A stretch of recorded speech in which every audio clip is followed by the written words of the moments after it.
All right, hello. Another exciting drive with the Comma 3 running Openpilot in my 2018 Prius Prime. I've had a couple of requests from folks about doing like a full drive, like kind of end to end. So this is going to be a long one. Um, Turn up the playback speed if you want to see it faster. I'm going to let it run at normal speed. I can't guarantee I'm going to talk through the whole thing, but this at least gives you a look at what a kind of a normal drive for me home from work is. I just left the car wash. In fact, just got the car cleaned. Um, so and now I'm driving home. Right now, as you can see, Openpilot's driving. For those who might ask, I'm currently running Shane's SA Master fork, which is on Openpilot 0.8.8, and it's been pretty good. I finally had to end up loading Shane's fork just because I was having such a tough time with the following distance. Some folks have commented they like the longer following distance. That's great. Toyota, the default system in Toyota allows you to set different following distances depending on what you're comfortable with, and that's kind of all that I wanted. That in the addition, so like there, I just gave it a little bit of gas to kind of keep it moving after that car pulled out of the way, but Openpilot was still steering, and it didn't disengage. And it's another feature that's kind of in Shane's fork. So I find that with Shane's fork, then I don't have to disengage nearly as much. Now, that said, the SA Master is running on kind of more experimental builds, and so I don't necessarily recommend that for everybody to run. If you're someone that just likes things to work, and give it a little break here. If you're someone that just wants things to work, doesn't want to deal with something that might have potential bugs in it and whatnot, then I'd recommend staying on the stock Openpilot forks from Comma rather than dealing with a custom fork. Um, but that's everyone's call. That's the beauty of it, the fact that it's open source, is that we all have that choice. We can do that. So for me, Shane's fork has addressed the things that were irritants for me. Oh, and I've also got this so I don't have to tug the steering wheel for changing lanes. So I check first. I've always been religious about checking for. I'm gonna switch lanes here. I've always been pretty religious about checking the neighboring lane before doing a lane change. So for me, I'm comfortable having it lane change just when I apply the turn signal, because I always take the look first before I hit the turn signal. So anyway, we're sitting at this lovely red light.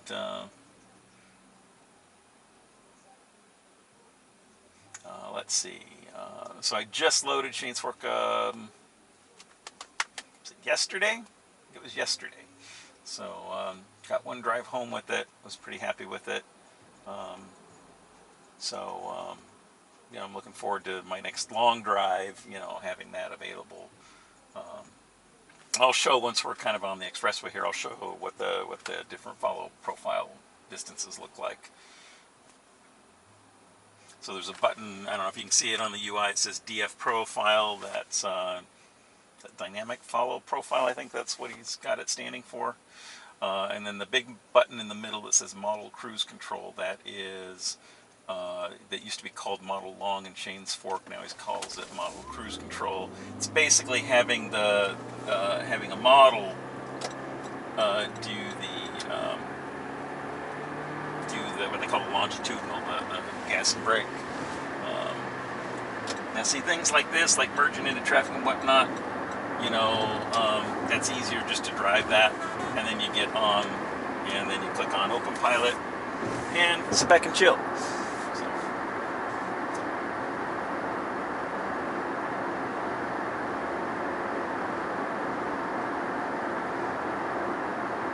This is one of my very, very favorite things about having Openpilot in a car like this, is the ability to just kind of relax,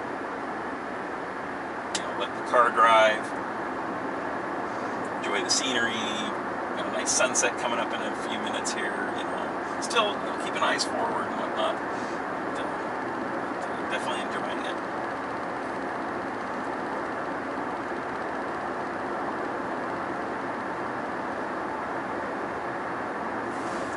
Probably bump the target speed up a little bit.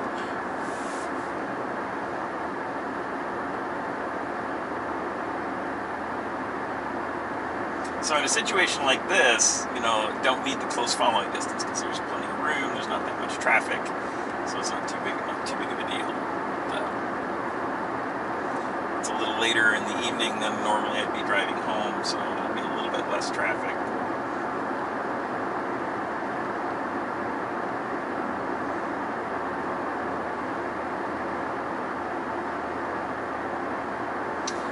The model cruise control, I still don't necessarily like using it. It has a tendency to slow down in places where I might not want it to slow down, and or it runs it below the target speed sometimes. So I consider that experimental. I'm hoping at some point, I think I made a request to Shane. It'd be nice if we could have the option to not have that button present, because I don't really use it. So you can see the closer following distance. Now if I tap over here, it goes into a more relaxed one. What it'll do is it'll back off a little bit, give us a little bit more room.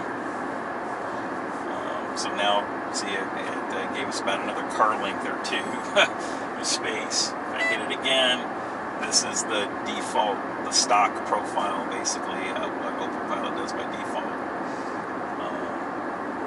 Which is not a whole lot different from that relaxed one. Actually, it's quite a bit farther. And then if I hit that, it goes into an auto where it tries to predict what an appropriate follow distance is going to be. It's okay. I've used it a little bit, and it's all right. But I prefer to just kind of control it directly. So I hit it again. It goes into what it calls traffic profile, which is going to have kind of the closest to the following distances. And then so now it's gradually bringing this a little closer. Here's an example of lane change. So I'm checking, everything looks good. I just hit my turn signal, and Openpilot's going to change lanes for me without me having to tug on the steering wheel or anything. So that's real slick. I love that.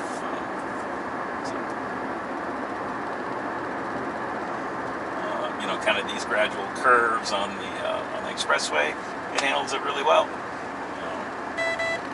Sometimes we'll get a little alert if you first install Openpilot. You always want to be ready before you get those alerts. You want to be ready, hands on the wheel type thing like that, to be ready for that. After you drive with it for a while, you kind of get to know what it can and can't handle just by the feel of the vehicle and the arc of the turn. So there's some curves like that one where I knew it was going to be able to handle it. I still have my hands ready where I could do something about it, but I knew that I wasn't going to need to do anything about that particular turn. It would give the alert, but it was still going to make it. So, and we'll have other turns on the drive home today where I'll have to give it a little hand, and that's okay.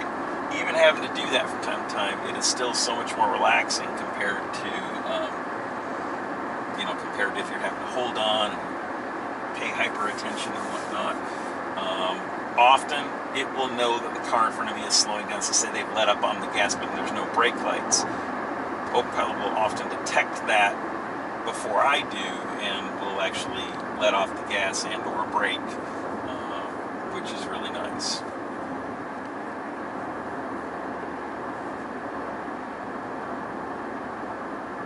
Now we're coming up on a turn here. Unless this lead car really slows down a lot, I'll have to give it some help here. It'll almost make it, and it's like not quite, just a little nudge to give it a little help. At this pace, it's going to make the rest of this turn. Now here's another case where I like the fact that it doesn't disengage on gas, so I want to kind of speed up, so I'm merging kind of at pace. So I was able to give it a little bit of gas without it disengaging. Again, that's another feature that's built into Shane's fork and some other of the custom forks. Again, I don't, for my driving style, I like having that way. Again, Comma's taken a relatively conservative approach to keep it as safe as possible, which is why they have it disengage on gas. And that's great, for folks that want that way. And here's a cut in, and just to be safe, Openpilot picked it up, and it was a little closer than it would have liked, so I went ahead and disengaged. I'm going to re-engage now. Again, it's a level 2 system. We've got to pay attention. Again, it probably would have handled that, but I didn't want to test that. So again, that's why we got to pay attention. And the interesting thing is,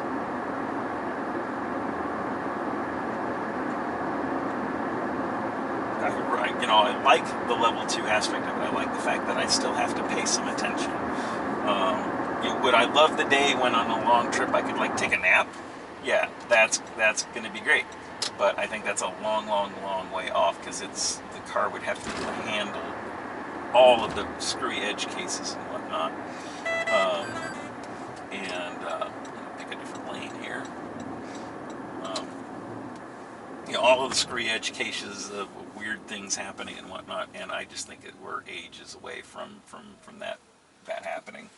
But and like we've heard George Hotz say, comma, they're proudly level 2, and they're gonna keep working on making a really great level 2 experience, and who knows if the other levels will come down the road as things improve. But there's nothing wrong with that. There's still a whole lot of benefit to the driver to have a good quality level 2 system. So that's what Tesla's working on, trying to deliver for people, and that's what Comma's working on, and GM Super Cruise, and Ford's upcoming Blue Cruise, or whatever they're going to end up calling it, if they end up having to change that or not. So we'll see. Go ahead and kick Openpilot back on. I was yakking and driving, so I wasn't concentrating on actually clicking it back on. So now we're back on. I would have clicked it on normally back there, a half-mile back. There's a lot of traffic here. Usually want to get over in the other lane, but just kind of leave it and see where we're going. Target speed set real high. It's still set on what I was on the expressway. That's okay. Because it adapts to what's in front and from the spacing and everything. So, it doesn't hurt to leave it set up high like that. I guess the only thing I would worry about is at some point down the road, as more cars have systems like this, if there happens to be an issue or an accident or anything like that,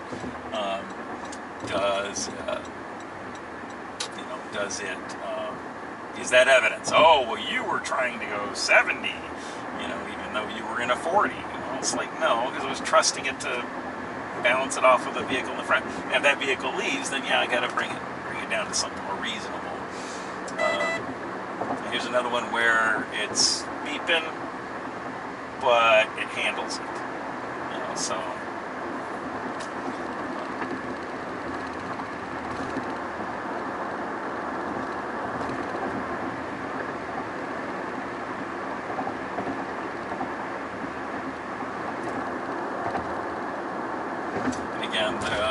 When you first start running Openpilot, you want to be extra careful until you get a sense for you, and your vehicle, because different vehicles are going to also react a little bit differently. So if you've got a Toyota Corolla with a newer version of the Toyota Safety Sense package, it's going to handle curves and things differently than my 2018 Prius is. So you have to, if you install Openpilot and a comma 2 or a comma 3 in your vehicle, you have to make sure that you spend some time getting to know how your vehicle responds to it, and kind of build that trust in what it can and can't handle. And again, you always have to be paying attention. You always have to be ready to take control.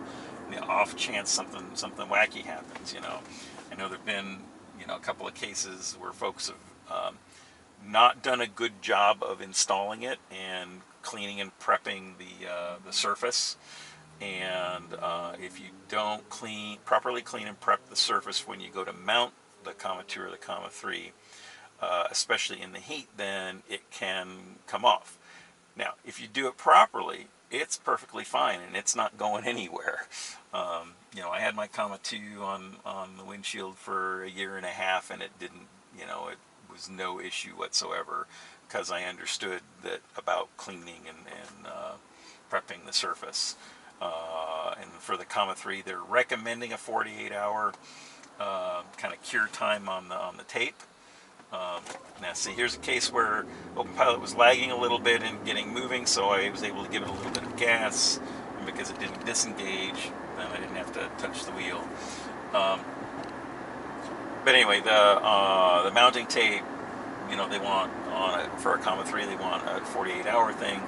I know some about how the VHB tapes work, and what I did when I installed my comma 3 is I took a hairdryer, and after I cleaned the surface thoroughly with the supplied alcohol wipes, then I heated up the glass and the mount with a hairdryer. The VHB tape will bond much more quickly and much more securely if it's hot, or at least very warm, when you actually go to establish that contact with it. Alright, let's see, we've got a red light coming up here. I'm not going to run that, so I hit the brake. The model cruise control, the model long, would have actually tried to stop for that stoplight. Maybe if we get an opportunity up here, I'll click that on just to kind of demonstrate that. So that's kind of to be considered a work in progress for comma, implementing the ability for Openpilot to work with traffic lights, to stop for traffic lights and go on greens and things like that, and stop for stop signs and things. So it's far from reliable, that particular function right now, which is why I leave it off most of the time. Plus, again, like I said, it'll run at a lower than normal speed. I'm not sure why, but but it's already better than it was before, a few months ago. So we will see. All right, so here comes the light. Is that car going to stop? That car's not going to stop. So I turned it on. We'll see if it picks it up in time to slow down, and it does not. So I had to give it some brake. Yeah, it's just not quite ready yet. And that's fine. It's how they test it, though. They have these things in. They can be something you can turn on or turn off, and just to try it out and see if it works. That's quite not ready yet. So hopefully in the future, though, we're definitely looking forward to that being a capability, because then that would make the drives home even more chill. Let's click on and see if it catches this one. We'll give it one more try. Any braking, any braking, any braking, any braking? No braking whatsoever. Alright, so I had to brake pretty hard for that because it was not going to do it. So, alright, that's the last of that I'm going to try for this drive. So, and again, that's off by default. So if you're running Openpilot off of straight from comma whatnot, it's not going to do anything like that for you. You're responsible for making sure that you stop at the traffic lights and stop signs and whatnot. And again, so that feature is not quite ready for prime time.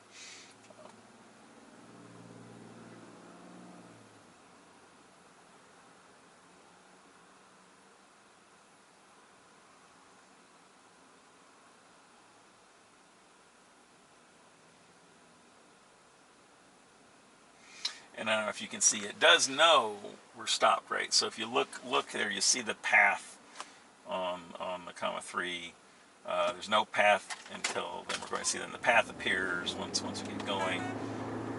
Clicked Openpilot back on.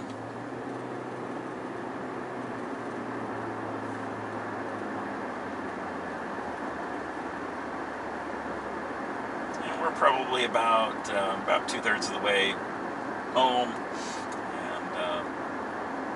and most of the drive's been good.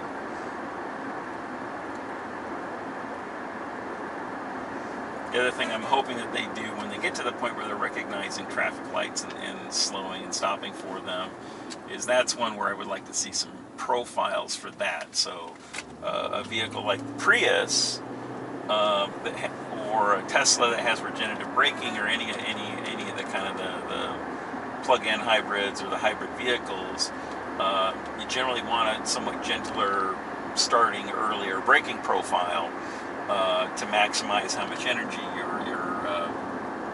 recovering by braking. Now here's a turn. We usually have to give a little help for this one.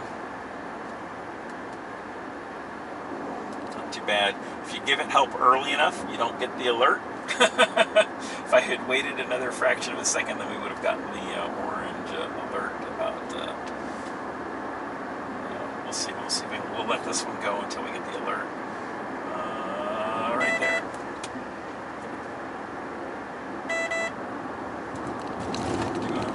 Doing okay. Didn't actually. Yeah. So it just needed a little input at the beginning, and then it actually handled the rest of that turn.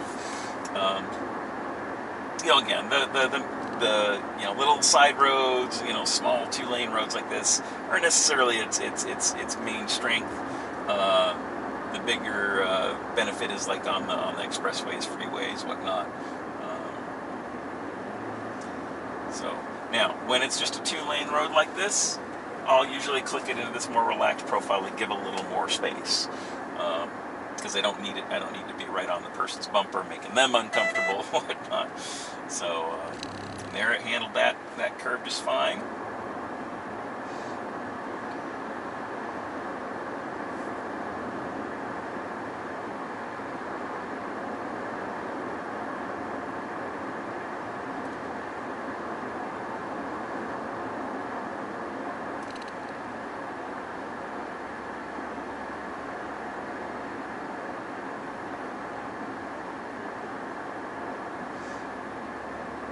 And I like this kind of relaxed profile for roads like this, because it's closer than what the default Openpilot install does, but not so close that it's like intimidating the driver in front or anything like that. Now this would be about on an expressway or whatever. This is about the following distance it would do though. So it still leaves some space. It leaves room for cut-ins, just not so big that the person behind you is getting upset and thinking that you're slowing them down. And again, it's a silly psychological thing, because the reality is you're going the same speed as the vehicle in the front, so you're not really slowing anybody down.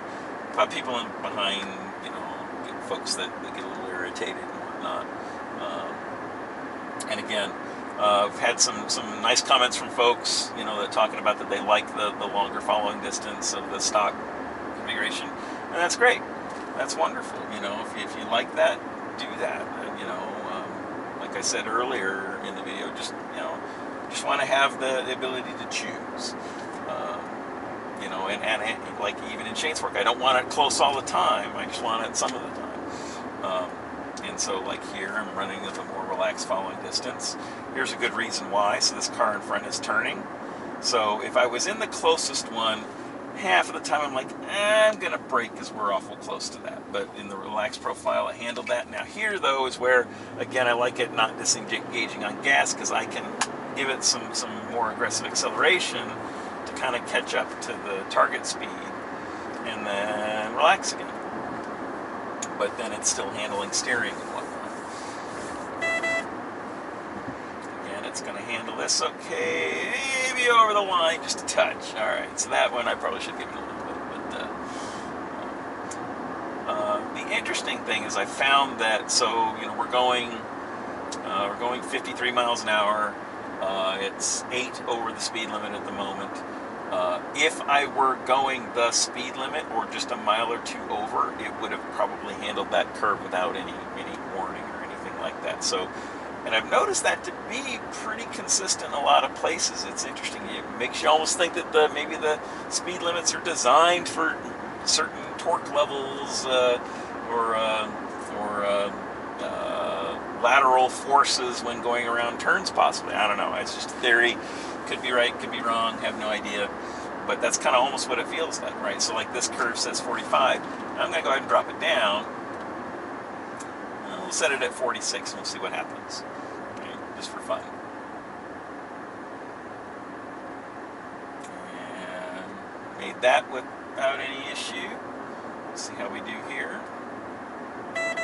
Oh, we did get a warning, but it's nowhere close to going over the line. So that's great.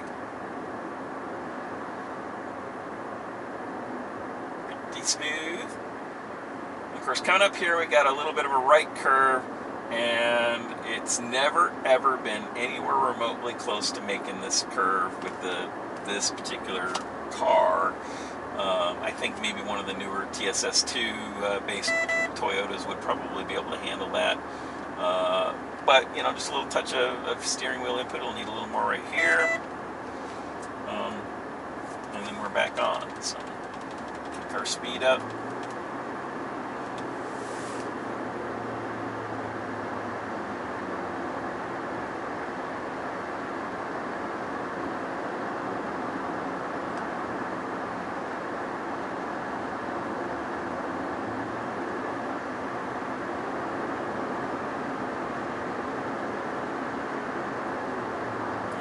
Here's an area where there's sometimes traffic going in and out of this place on the right. Always want to make sure I'm extra attentive when we pass that, just to make sure. And the rest of this is going to be cake. Clear road ahead. So.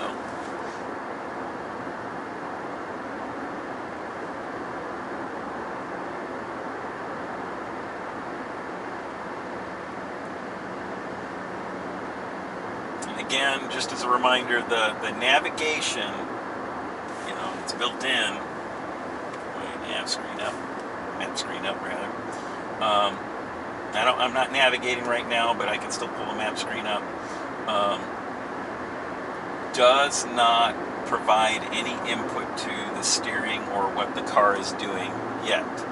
That will come with what they're going to call navigate on Openpilot, but that is not ready yet. It's not available yet. It's not even in test, at least that I'm aware of. You know, so navigation right now is literally just mapping. It's a map, and it'll give you, you know, it'll tell you where you need to turn. There's no audible alerts yet for that. It literally, you have to kind of look at it and see where it's saying to turn and whatnot. You know, we're hoping. They're talking about navigate on Openpilot. That'll be the thing where it'll help, again, mainly on the expressways and whatnot, with whether or not you should take an exit or not, whether or not you should move into a certain lane type thing like that. You know, but again, I'm thinking that, if I remember correctly from the Comic-Con broadcasts I watched, videos I watched, I believe that they're hoping that it might come next year. Again, they're not making any hard commitments on delivery dates for future features. Right now, their primary focus is stability, making sure that there's no issues and whatnot. You know, and pushing the reliability up and the disengagements down. And I think once they get all of that stabilized, then we'll start working on the fun new stuff.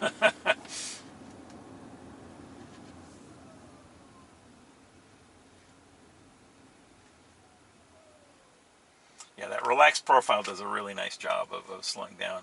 Here's where, again, a little better there. If the lead car is slow and accelerating, it's okay, but now it's leaving a pretty big gap. You know, that wasn't too bad. I didn't touch the gas that time. Now, if the lead car had really taken off and left a big gap, then I would have given it some gas input to kind of catch up to speed.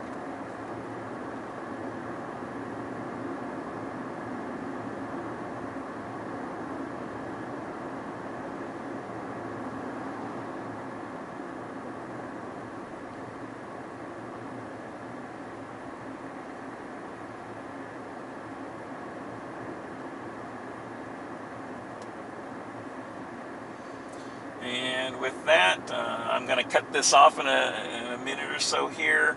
I'm almost home. Um, not showing people where home is exactly, so okay, so you know what general area I'm in, but not showing you the house address. So anyway, thank you so much for watching. I appreciate all the feedback and comments from everybody. You guys have been great, and we'll talk to you next time.